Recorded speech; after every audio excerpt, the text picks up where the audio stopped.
pero por supuesto, la chinita soñadora el día de hoy va a saborear unos deliciosos cuyes fresquecitos hechos dijo con leñita, con ese sabor que nos caracteriza a todos los chotanos. Pues a ver,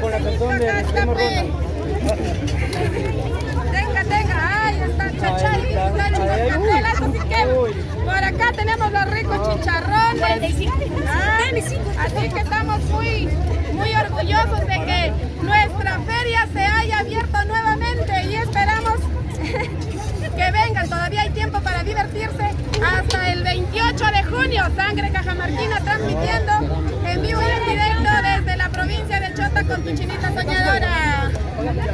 Un saludo muy especial para Tradición Cajamarquina. Nos encontramos en la provincia de Chota en su festividad en honor al patrón San Juan Bautista y nosotros estamos disfrutando de estas ricas delicias. El día de hoy vamos a servirnos los ricos chicharrones, más tardecito vamos a comer los cuyes, así que este reportaje está